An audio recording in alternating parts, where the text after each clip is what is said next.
जय हिंद साथियों, स्वागत है आपका एक बार फिर से आपकी अपने YouTube channel RS education centre पर। साथियों, बात करने वाले हैं सूचना सहायक भर्ती 2023 के बारे में। टाइपिंग के लिए आपकी जो एक्सपेक्टेड कट ऑफ क्या हो सकती है उसके बारे में चर्चा इस वीडियो में हम करने वाले हैं। कैटेगरी वाइज हम चर्चा करेंगे, चाहे वो OBC, SC, ST, जनरल, सभी कैटेगरीज की बात इस वीडियो में हम करने वाले हैं। सबसे पहले तो आप सबको ये पता होना चाहिए कि 2730 पद हैं, उसका 3 गुना जो कैंडिडेट है वो टाइपिंग के लिए साथियों बुलाया जाएगा। तो उन 3 गुना के लिए आपका सेफ स्कोर क्या हो सकता है वो कैटेगरी वाइज चर्चा इस वीडियो में हम करने वाले हैं। तो वीडियो को अंत तक जरूर देखिएगा, और अगर वीडियो में दी गई जानकारी अगर आपको उचित लगे तो चैनल को सब्सक्राइब जरूर कीजिएगा, वीडियो को शेयर जरूर कीजिएगा, और वीडियो के अंत में हम बात भी करेंगे कि आपका जो रिजल्ट है साथियों वो कब तक जारी हो सकता है।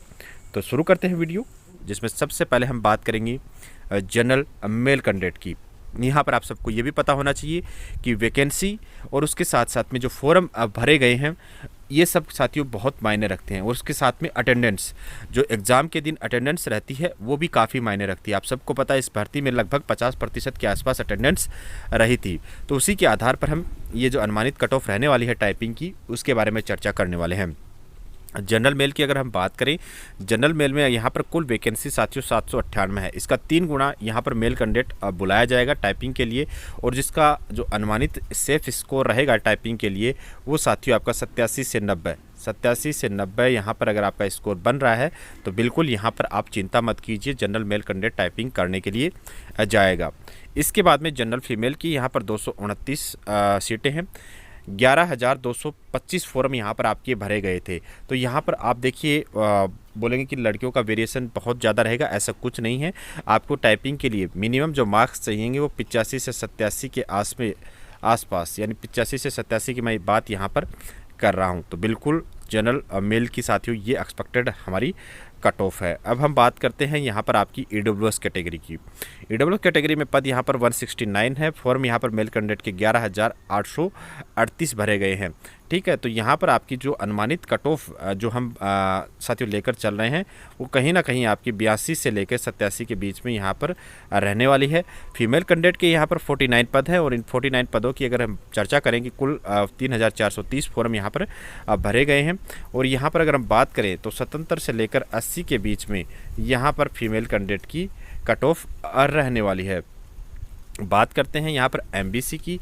तो MBC की यहाँ पर अगर हम बात करते हैं तो साथियों यहाँ पर MBC कैटेगरी का जो कट ऑफ का दायरा रहेगा वो आपका 82 से लेकर 85 के बीच में रहेगा।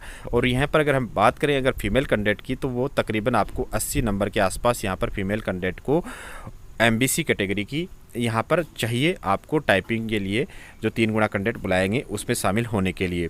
सबसे चर्चित जो कैटेगरी है उसकी चर्चा हम कर लेते हैं। OBC कैटेगरी कैंडिडेट हम अगर बात करें तो 119 यानी 119 सीटें यहाँ पर रहने वाली हैं। और इसके लिए देखिए फॉर्म सबसे ज़्यादा 43,715 फॉर्म यहाँ पर भरे गए हैं।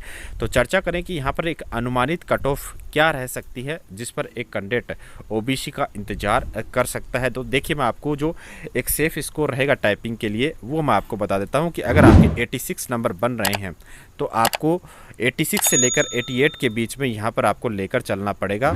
यहाँ पर OBC मेल कैंडिडेट सेफ रहेगा। थोड़ा बहुत वेरिएशन ऊपर नीचे पॉइंट्स में हो सकता है। 86 से लेकर 88 के बीच में अगर आपके नंबर बन रहे हैं तो बिल्कुल आप टाइपिंग करने के लिए जाएंगे। वहीं अगर फीमेल कैंडिडेट की अगर हम बात करें तो 34 सीटें यहाँ पर हैं। देखिए फॉर्म बहुत ज़्यादा भरे गए हैं, 12,613 पद फॉर्म भरे गए हैं, लेकिन इतनी अटेंडेंस वहाँ पर थी नहीं। तो उसके अकॉर्डिंग हम चर्चा करें तो यहाँ पर अगर आपकी जो सेफ स्कोर की जो रेंज रहेगी वो देखिए आपको 80 से अधिक तो नंबर लाना ही पड़ेगा। 80 से नीचे बिल्कुल यहाँ पर चांसेस बहुत कम लग रहे हैं। और अगर आपका स्कोर 80 से 85 के बीच में है तो बिल्कुल फीमेल कैंडिडेट यहाँ पर टाइपिंग के लिए शामिल हो सकती हैं।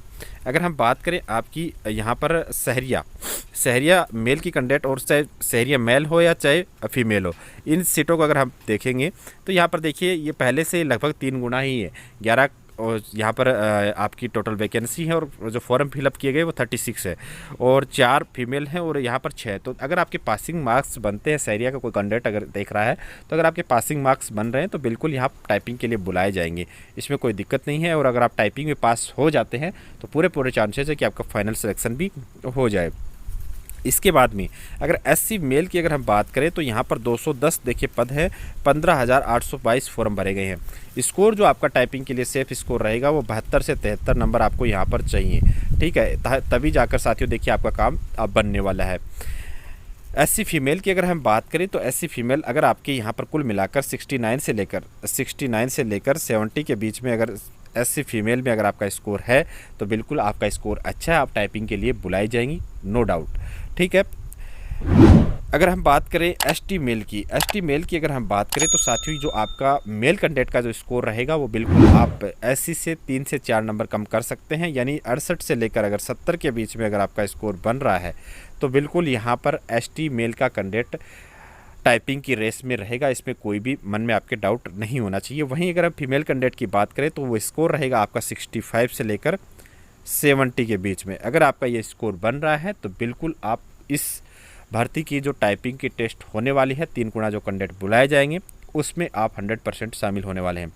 अभी साथियों देखिए ये डिपेंड करेगा आपकी फाइनल कट ऑफ की टाइपिंग में कितने कैंडिडेट पास होते हैं, ठीक है। उसके बाद में जो आपकी फाइनल कट ऑफ का जो आंकड़ा रहेगा वो आपको टाइपिंग का जैसे आपका टेस्ट होगा, कैंडिडेट का डाटा बाहर आएगा, उस समय आपको एक एक्सपेक्टेड जो कट ऑफ रहेगी वो आपको उस समय अवगत करवा दी जाएगी।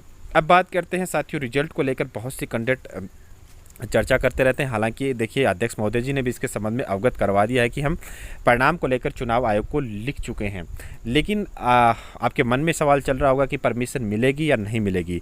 तो साथियों ये इतिहास रहा है कि जब जब चुनाव आयोग को इसके संबंध में लिखा गया है राजस्थान कर्मचारी चयन बोर्ड को, खास करके परिणाम को लेकर, साथियों आप सबको पता है कि इस प्रकार के चुनाव के समय ये सत्य है, आप इस चीज़ को स्वीकार नहीं करेंगे, लेकिन ये सत्य है कि इस प्रकार के लोकसभा चुनाव हो चाहे विधानसभा चुनाव के समय यहाँ पर देखिए चुनाव आयोग के पास में वैसे ही समय बहुत कम रहता है। तो इस प्रकार की चीज़ों पर हो सकता है कि आपकी उत्सुकता ज़्यादा हो कि परिणाम आए, लेकिन इस प्रकार के मामलों पर इलेक्शन कमीशन का ध्यान साथियों बहुत कम जाता है। तो उम्मीदें आप इस चुनाव आचार संहिता के समय कम करें, लेकिन दूसरी तरफ जो आपके लिए पॉजिटिव पॉइंट हो सकता है वो देखिए, क्योंकि ये चुनाव काफ़ी लंबा चलने वाला है तो हो सकता है कि इस चीज़ को मद्देनज़र रखते हुए इलेक्शन कमीशन आपकी तरफ सोचे और उसके बाद में राजस्थान कर्मचारी चयन बोर्ड को परमिशन दे, तो उसके बाद में आपका परिणाम जारी हो सकता है। सत्य यही है।